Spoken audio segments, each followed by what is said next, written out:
বছরে হরিনাম সংকীর্তনের আয়োজন হয়েছে। এখানে আমরা উপস্থিত হতে পেরে নিজেদেরকে ধন্য মনে করছি এবং আমরা আমাদের দর্শন সুখে মেতে থাকতেও পারছি। আমরা লীলার প্রারম্ভে একটি শ্লোক আস্বাদন করলাম।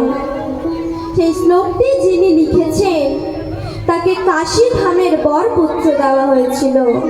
তিনি কাশীধামের বিখ্যাত পাণ্ডিত্য অর্জন করেছিলেন, যার নাম হলো প্রকাশানন্দ সরস্বতী পাদ মহাশয়।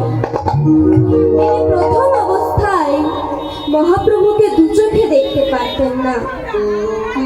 মনে মনে চিন্তা করতেন, এ আবার কেমন সন্ন্যাসী রে বাবা?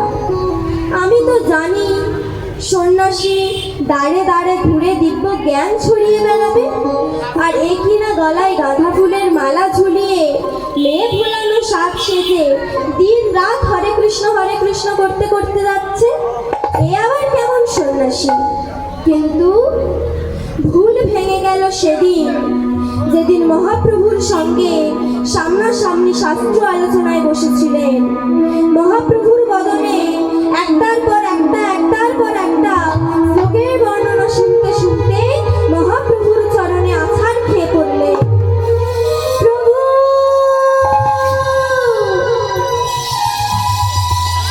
প্রভু, আমি তোমার সম্বন্ধে না জেনে না বুঝে কত কটু কথা বলে বেরিয়েছি।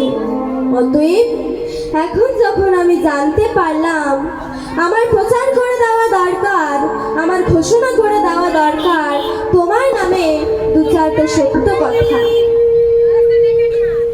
জানেন, যারা প্রকৃত পণ্ডিত হয়, প্রকৃত পণ্ডিত্য অর্জন করে, তারা যদি কারোর নামে কিছু ভুল বলে ফেলে তাহলে তারা তাকে ভগবানের আসনে বসিয়ে দেন।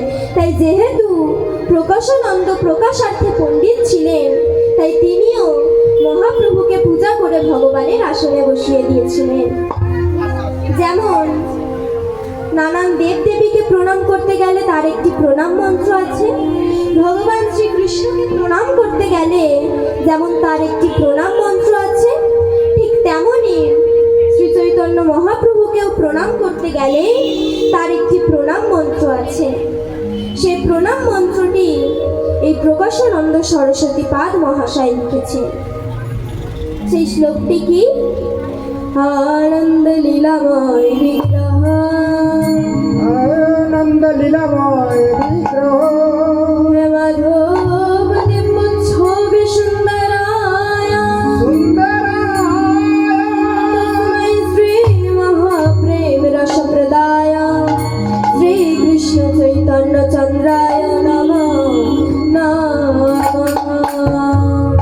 শ্রীকৃষ্ণ চৈতন্য চন্দ্রায় নমো নমো। গোরা গোরা করে মর কি হইল ব্যাধি,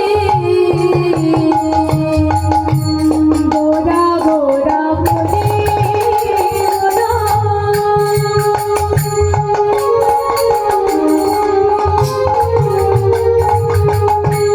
কি হইল, গোরা গোরা করে কি হইল ব্যাধি,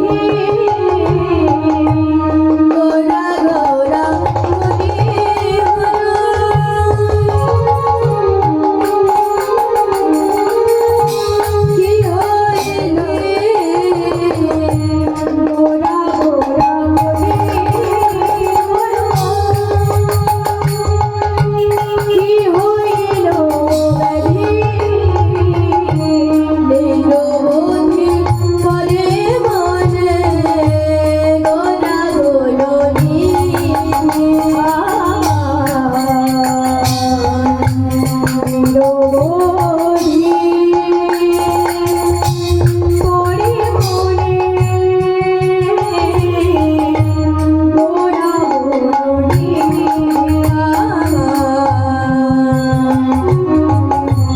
নিরবধি করে মনে গোরা গোলনি।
নদিয়ায় সবাই কাঁদছে।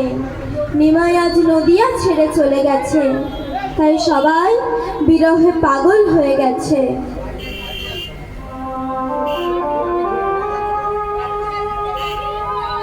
আজ নদিয়ায় সবাই কাঁদছে। ঠিক এমন সময় নদিয়ায় উপস্থিত হলো এক জয় জয়কার পুরুষ, যাকে দেখলে কারো মনে প্রেম, আবার কারো মনে হিংসাও হতো। দরজা বন্ধ করে যখন তিনি হরিনাম কীর্তন করতেন, তখন তাকে দেখে কেউ তিরস্কারও করত, কেউ ভাবে বিভোরও হয়ে পড়ত। তিনি কে? কাকে বিরহ করতেন? তিনি হলেন আমার আপনাদের সকলের ঘরের ছেলে নিমাই, যে হরিনাম মহামন্ত্র দিয়ে তিনি মলয় কাজীকে উদ্ধার করেছিলেন, যে হরিনাম মহামন্ত্র দিয়ে তিনি জগাই মাথাইকে উদ্ধার করেছিলেন, তিনি আজ নদিয়া ছেড়ে চলে যাচ্ছেন। 68 বৎসরের বৃদ্ধা মা এবং 16 বৎসরের স্ত্রীকে ছেড়ে তিনি চলে যাচ্ছেন। তিনি কাদের জন্য চলে যাচ্ছেন? এই আমাদের জন্য।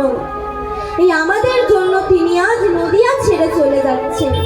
আর আমরা কি করে বেড়াচ্ছি? না শুধু আমার আমার করে বেড়াচ্ছি। এটা আমার, সেটা আমার, বাড়ি আমার, জমি আমার, জায়গা আমার, শুধু আমার আমার করে বেড়াচ্ছি। কিন্তু আমরা একবারের জন্যও বললাম না, হে ভগবান, হে শ্রীকৃষ্ণ, তুমি আমার। তো এক মায়ের ঘটনা বলি। এক মা ছিলেন, তার স্বামী সরকারি চাকরি করতেন, তার একটি ছেলেও ছিল। কোনো একটি কারণে তার স্বামী মারা গেছে। সে তাই সরকারি চাকরি করত বলে তাকে মোটা অঙ্কে একটি টাকা দেওয়া হয়েছিল। যেহেতু তার স্বামী সরকারি চাকরি করতেন, তাই তাদের ঘরবাড়িও বেশ ভালোই ছিল। সরকার থেকে যে টাকাটা দিয়েছিল সেটা ব্যাংকে রেখে সেই মা ভাবছে, আমি এই টাকাটা ব্যাংকে রেখে দিলাম, মাসে মাসে সুদ বাড়বে, আর সেই সুদে আমার আর আমার ছেলে ভালো মতোই দিন কেটে যাবে। তো ছেলেকে একটা ভালো প্রাইভেট স্কুলে ভর্তি করেছে। যখন ছেলের পরীক্ষা হতো না, তখন যেন ছেলের পরীক্ষা নয়, যেন মায়ের পরীক্ষা।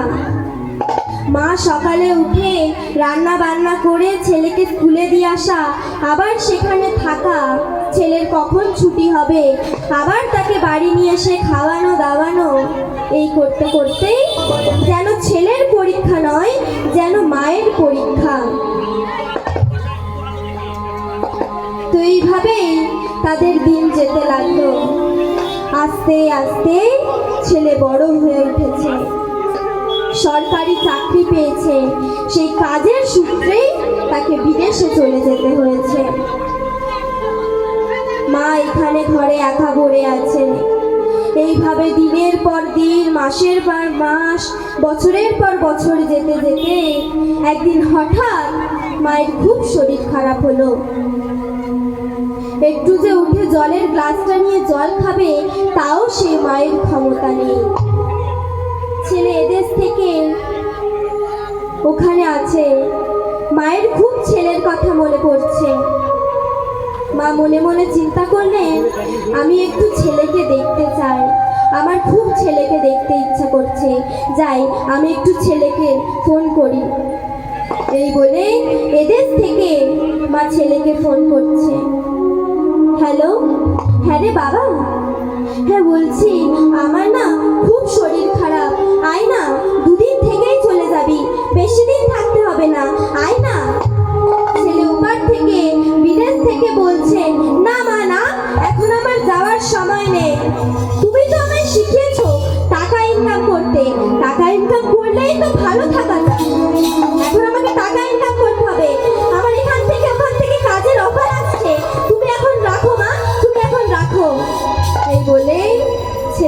ফোনটা কেটে দিল।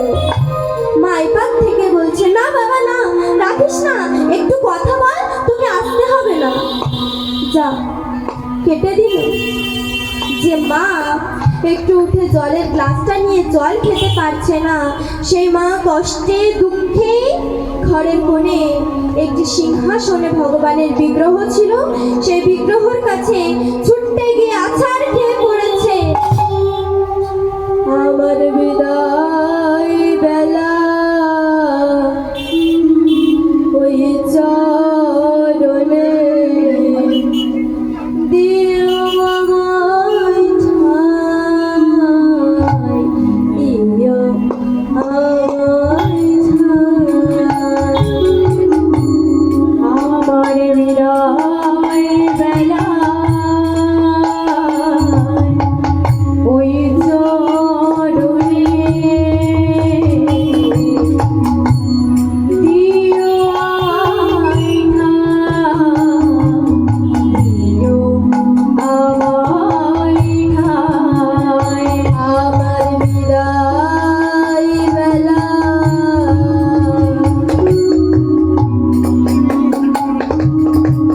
ওই চরণে দিও আমায় ঠাঁই, দিও আমায় ঠাঁই। আমার বিদায় বেলায় ওই চরণে দিও আমায় ঠাঁই, দিও আমায় ঠাঁই। আমার বলিতে প্রভু, আমার বলিতে প্রভু, আমার বলিতে প্রভু, আমার বলিতে প্রভু কিছু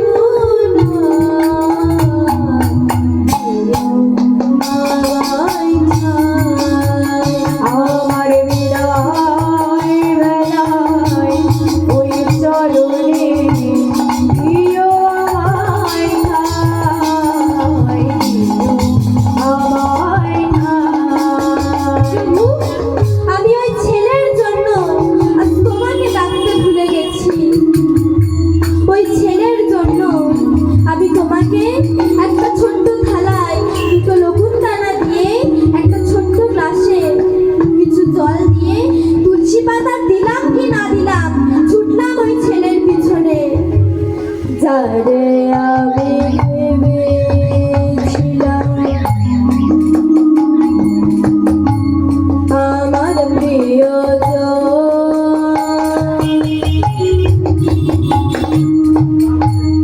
অন্তিম কালে দেখে প্রভু মায়ায় ভরা, যারে আমি ভেবেছিলাম আমার প্রিয়জন, অন্তিম কালে দেখে প্রভু মায়ায় ভরা, যারে আমি ভেবেছিলাম আমার প্রিয়জন,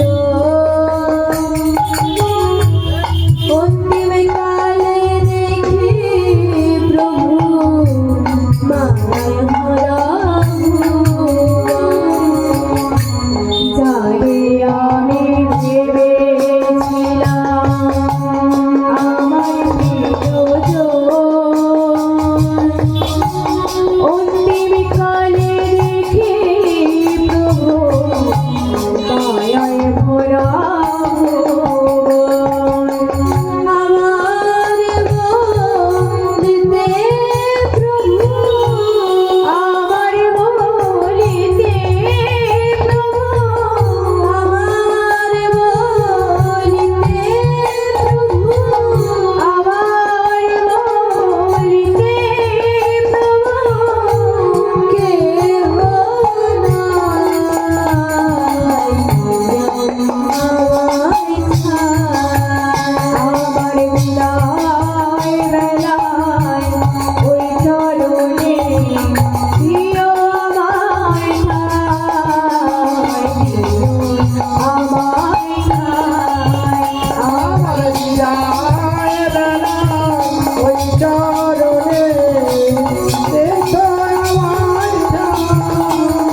এসছিস, একটু তুলসী তলায় জল দিয়ে আয়। তাকে আমি শেখালাম না, তাকে আমি শুধু টাকা ইনকাম করতে শেখালাম। টাকা ইনকাম করলে সুখী থাকা যায়। এ আমি কি ভুল করলাম? সংসার মিথ্যে প্রভু সবই অভিনয়,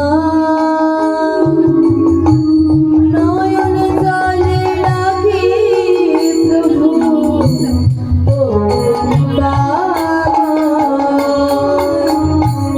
সংসার মিথ্যে প্রভু সবই অভিনয়,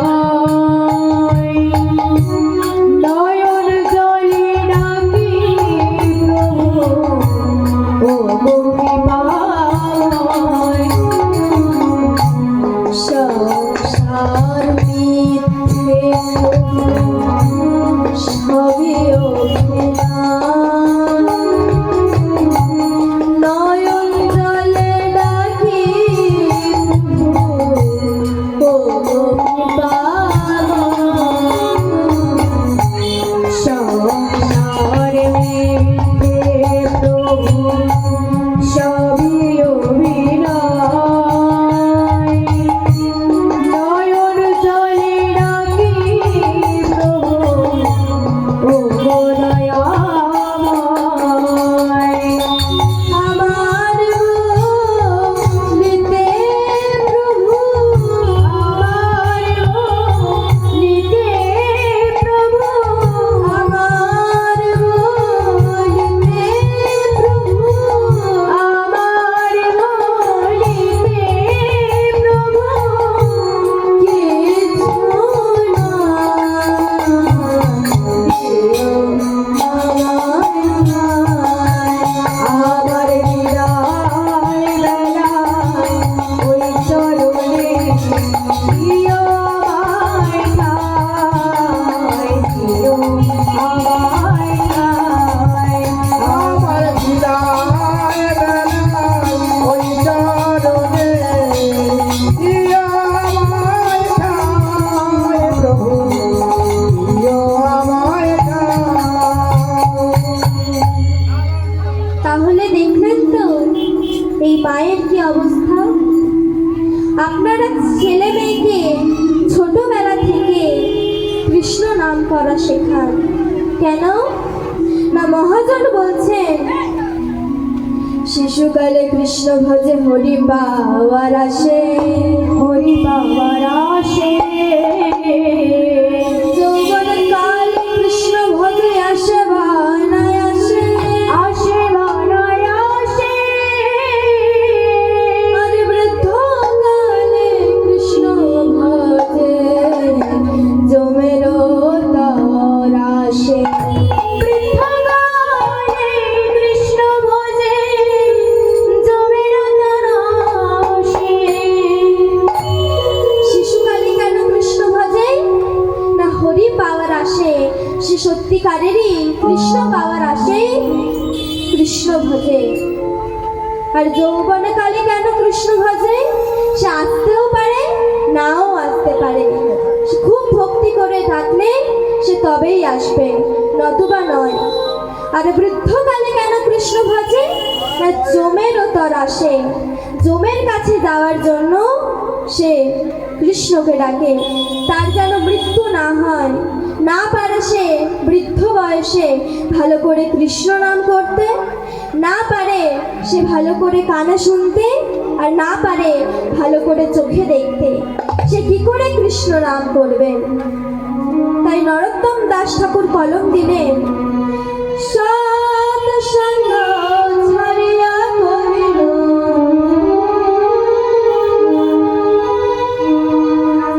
অসাতে বিলাস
ধর্ম